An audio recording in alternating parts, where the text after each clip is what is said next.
हमें ज्वाइन किया है डॉक्टर रिजवान, आप सेक्रेटरी इमरजेंसी सर्विसेज पंजाब हैं। डॉक्टर साहब, बहुत शुक्रिया आपके वक्त के लिए। तवातुर के साथ ये बड़े ही अफसोसनाक वाक़यात पेश आ रहे हैं, रायवन का हो या ये दो लाहौर के वाक़यात।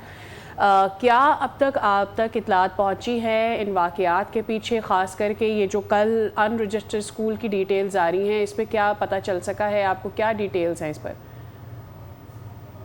जी, अभी जो एक तो पहला तो वो जो वाक़या हुआ, जो आपको पता है कि वो जो 14 जी, इसमें बच्चों कान्हा। की जो है बहुत ही अफ़सोसनाक वाक़या था कान्हा वाला, जिसमें 14 बच्चे जो थे वो उनकी डेथ हुई।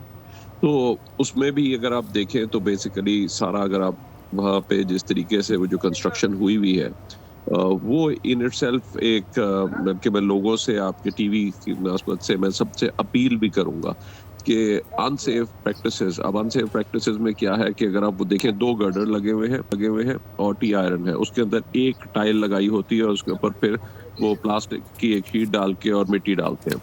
अब ये 2 या साल निकल जाते हैं, 3 साल निकल जाते हैं, उसके बाद उसको आपको उतार के दोबारा से उसको रिफ्रेश करना होता है। लोग क्या करते हैं कि या कंस्ट्रक्शन वाले भी हमारे लोग जो कितने वेल ट्रेन्ड नहीं होते, उसी के ऊपर आके दोबारा से मिट्टी डाल के और ऊपर उन्होंने ईंटें लगानी शुरू कर दी। अब वो नीचे ना किसी ने देखा कि जी स्ट्रक्चर की इतनी स्ट्रेंथ है या नहीं, और ऊपर से बच्चे भी नीचे बैठे हुए थे।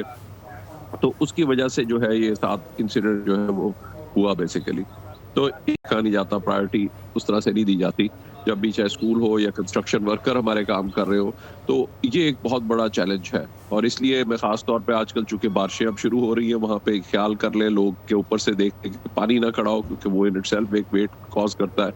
और उसके साथ-साथ जो है जहाँ पे भी अगर वो अपनी छत को चेक कर रहे हैं कि वहाँ पे कोई लीकेज डॉक्टर वगैरह साहब, है, ये तो बताइएगा, उसको ये ये ना जो करें, ओल्ड सिटी। शॉर्टकट ना ढूँढें कि उसको फ़ौरन ऊपर उसके और लोड डालना शुरू ओके, कर गॉट योर दें, पॉइंट। बल्कि उसको पहले क्लियर करें और फिर उसके बाद उसको क्लियर एब्सोल्युटली, करके होना दोबारा तो से फिट करें। यही चाहिए। ये बताइएगा कि ओल्ड सिटी एरिया, ऑब्वियसली मैंने भी विटनेस किया है, गलियां छोटी हैं, लोगों के जी। घर भी पुराने बने हुए हैं, बेहंगम हैं, उस तरह से नहीं है जब हमें न्यू सिटी लाहौर दिखती है।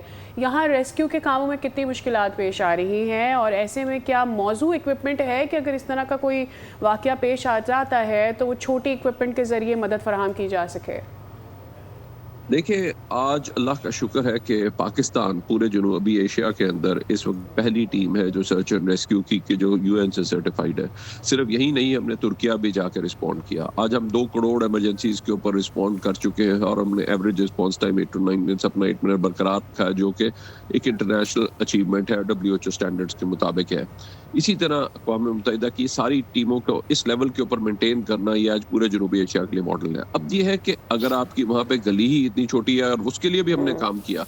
लंदन और इस्तांबुल के मॉडल पे हमने ये अपनी मोटर बाइक रेस्क्यू सर्विस शुरू की, जिसने अब तक 40 लाख से ज्यादा इमरजेंसीज पे रिस्पॉन्ड किया है और अपना एवरेज जो कि इंटरनेशनली एक अचीवमेंट है। अब इससे ज्यादा किसी एक सर्विस को, एक सिस्टम को कर रहे हैं, मजीद इसमें स्ट्रेंथन करते हैं, जिस तरह लाहौर शहर एक्सपैंड कर रहा है, दूसरे शहर एक्सपैंड कर रहे हैं, वहाँ पे मजीद। अब चैलेंज क्या है? लोग बनाते हैं वहाँ पे गलियां, फिर हम थोड़ी सी अपनी सोच को करते हुए नहीं करते हैं कि यार हम इंक्रोच करना शुरू कर देते हैं, हम गलियों को भी छोटा करना शुरू कर देते हैं। और जब इस किस्म की अपना थड़ा बनाते हैं, थोड़ा सा आप पीछे की तरफ चले जाए, ये नहीं सोचता कोई, उसी वक्त आके साहब, फिर if you allow me, चीजें बनाना शुरू कर दिया। अब ये जो काने वाले भी है, वहाँ पे जो पहला किलोमीटर था, वहां से एक गाड़ी गुजर सकती थी, अगर दूसरी गाड़ी दूसरी साइड से आ जाए तो यू आर ट्रैप्ड। तो ये और जो आप बातें कर रहे हैं डॉक्टर रिजवान, यहाँ पे हमें कराची में बैठे हुए इस चीज़ का बहुत इदराक है।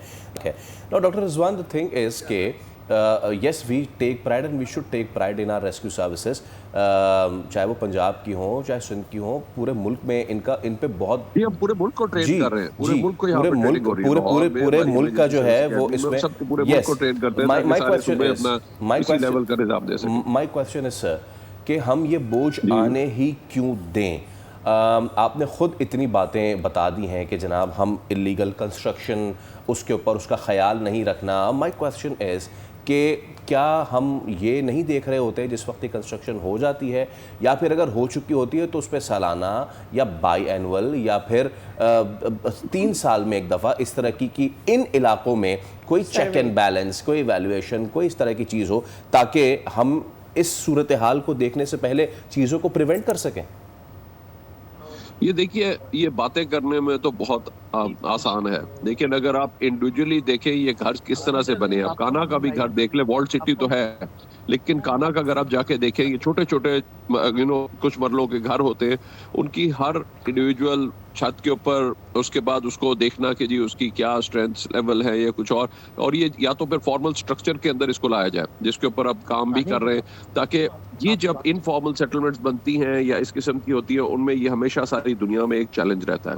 तो इसको भी डेफिनेटली चैनलाइज करने की या उस तरह से करने की जरूरत है, ताकि जितनी इनफॉर्मल सेटलमेंट्स हैं इस्लाम, इनको बनने ना या तो दिया जाए, या फिर इनको फॉर्मल जो हाउसिंग या जिस तरह से कुछ काफी इनिशिएटिव शुरू हुए, इस तरह से इनको उस तरह से करने की जरूरत है, बिकॉज अदरवाइज हर एक इस तरह चंद मरलों के घर जाना, अंदर जाना, उसके अंदर और हर एक किसी भी जान उसकी के छत ज़िया को से चेक करना बेहतर is है quite- डॉक्टर साहब कि हम पहले एहतियात कर लें, बजाय इसके कि बाद डेफिनेटली जी, में हमें अफसोस प्लान करें। करना चाहिए। हमारे साथ ही मौजूद रहेगा।